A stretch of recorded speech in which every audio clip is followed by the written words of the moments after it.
उपस्थित महाराष्ट्राच्या कानाकोपऱ्यातून अहिल्या देवींना अभिवादन करण्यासाठी आपण मोठ्या संख्येने या ठिकाणी उपस्थित आहात। मी इथे आलो आहे तोडून सारे बंधन, मी इथे आलो आहे तोडून सारे बंधन, पुण्यश्लोक अहिल्या देवींना करण्यासाठी वंदन।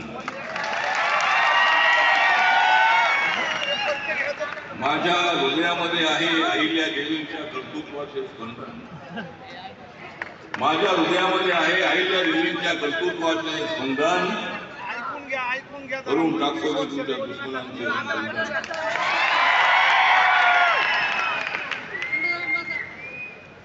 मी चौंडीमध्ये आहे अहिल्या देवींचा आशीर्वाद घेण्यासाठी, मी आज चौंडीमध्ये आहे अहिल्या देवींचा आशीर्वाद घेण्यासाठी, मी दिल्लीला जात आहे धनगर समाजाला न्याय देण्यासाठी। मी नेहमीच राहणार आहे तुमच्या पाठी, मी नेहमीच राहणार आहे तुमच्या पाठी, घेऊन खांद्यावर घोंगडे आणि हातात काठी। तर आज इथे आदरणीय मुख्यमंत्री साहेब एकनाथरावजी शिंदे, जे धाडसी मुख्यमंत्री आहेत,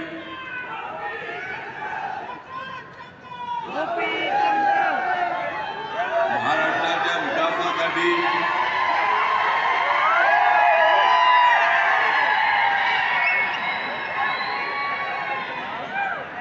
अत्यंत ठोस भूमिका घेणारे, घोषाला ठोसात येणारे आणि आपल्या दुश्मनांचा बदला घेणारे असे एकनाथरावजी शिंदे मंचकावर उपस्थित आहे। या ठिकाणी आदरणीय राधाकृष्ण विखे पाटील जी आपले पालकमंत्री आहेत, अतुल सावेजी गृहनिर्माण मंत्री आहेत, संजय बनसोडे क्रीडा मंत्री आहेत, अण्णासाहेब डांगे आहे, गोपीनाथ पडळकर आहे,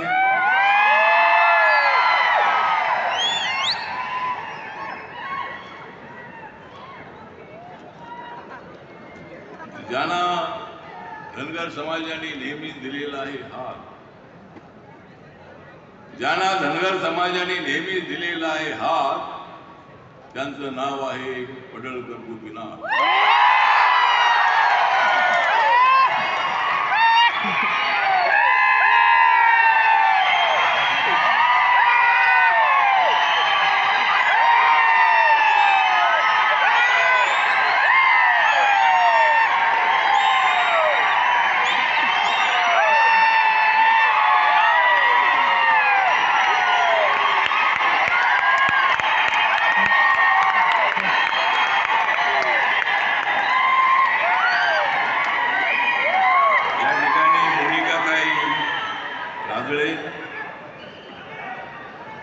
संजय सिरसाट, बबनराव पाचपुते, सुरेश धर, शिवाजीराव कर्डिले,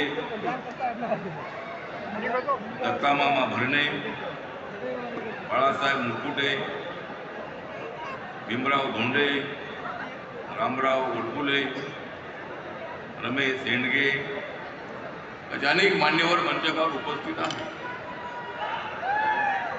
एक तर अहिल्या देवींचा जो इतिहास आहे,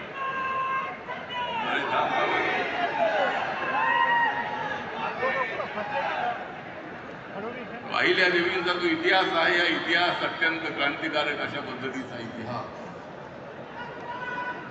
अहिल्या देवींचा इतिहास अत्यंत क्रांतिकारक आहे। मल्हारराव होळकर यांनी त्यांना गादीवर बसवलं।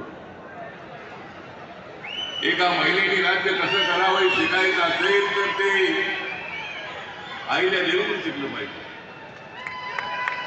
आपल्या राज्यामध्ये उद्योग उभे केले पाहिजे, आपल्या आपल्या राज्यामध्ये मजुरांना कामगारांना काम मिळालं पाहिजे.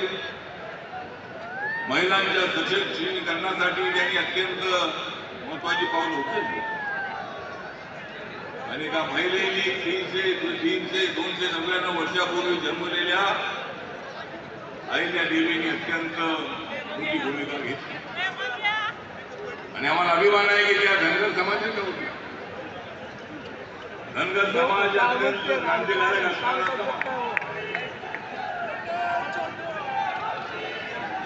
त्या समाजाला न्याय देण्यासाठी आम्ही सर्वजण आपल्यासोबत आहोत.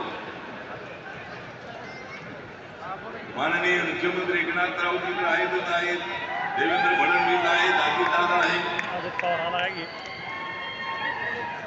आणि मी सुद्धा आपल्यासोबत आहे.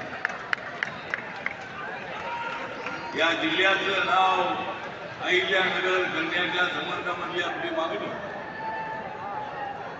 आचारसंहिता असल्यामुळं मुख्यमंत्र्यांना ती आता घोषणा करता येणार नाही. मुख्यमंत्र्यांना नम्र विनंती आहे, आचारसंहिता संपल्याबरोबर या जिल्ह्याचं जे नाव आहे ते अहिल्यानगर आपण लवकरात लवकर करावं. जे हे स्मारक आहे ते स्मारक इंटरनॅशनल आंतरराष्ट्रीय दर्जाचं स्मारक उभं करण्यासाठी आपण जी मदत लागेल ती मदत देण्याचं आश्वासन दिलेलं आहे. त्याप्रमाणे आपल्याला हे स्मारक अत्यंत अभूतपूर्व अशा पद्धतीने सुरू करायचं आहे. सगळ्या जगाला हे वाटेल अशा पद्धतीची अहिल्यादेवी होती. सगळ्या जगाने त्यांचं नाव घ्यावं अशा पद्धतीची अहिल्यादेवी होती. पुण्यश्लोक अहिल्यादेवीचं काम हे आपल्या स्मरणामध्ये कायम राहणार आहे. आणि त्यामुळं धनगर समाज जो आहे, धनगर समाजाला, सर्व समाजाला न्याय मिळाला पाहिजे. धनगर समाजाची आरक्षणाची मागणी आहे. जरूर राज्य सरकार आपल्या सोबत आहे. धनगर समाजाला न्याय मिळावा, त्याला एसटीमध्ये टाकावा अशी आपली मागणी आहे. जरूर त्याचा विचार भारत सरकारच्या वतीनं सुद्धा भविष्यामध्ये करण्यात येईल. एसटीमध्ये आपण सर्वजण आज या ठिकाणी आलेले आहात. राम शिंदे यांच्या निमंत्रणावरून आपण सगळेजण या ठिकाणी उपस्थित आहात. राम शिंदे मंत्री राहिलेले आहेत, राम शिंदे आमदार राहिलेले आहेत, राम शिंदे सरपंच राहिलेले आहेत, राम शिंदेनी अनेक जबाबदाऱ्या पार पाडलेल्या आहेत.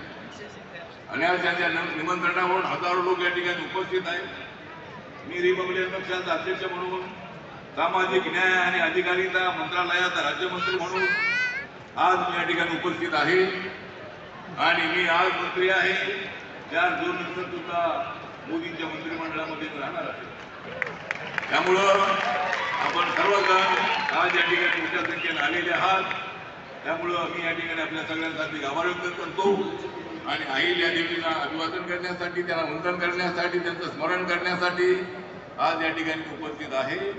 तर मी पुन्हा एकदा या ठिकाणी अहिल्या देवीला नमन करतो, प्रणाम करतो. आणि आपलं अपुरं राहिलेलं काम जे आहे ते काम पूर्ण करण्यासाठी महाराष्ट्र सरकार आणि केंद्र सरकार प्रयत्न करेल अशा पद्धतीचा विश्वास देतो. आणि माझे 2 शब्द संपवतो. जय भीम, जय भारत, जय महाराष्ट्र, जय मल्हार. धन्यवाद साहेब. एकदा जोरदार टाळ्या आठवले साहेबांसाठी झाल्या पाहिजे. त्यानंतर नानाजी पाटील देवकाते, पुणे जिल्हा परिषदेचे अध्यक्ष, यांच्या वतीनं सन्माननीय मुख्यमंत्री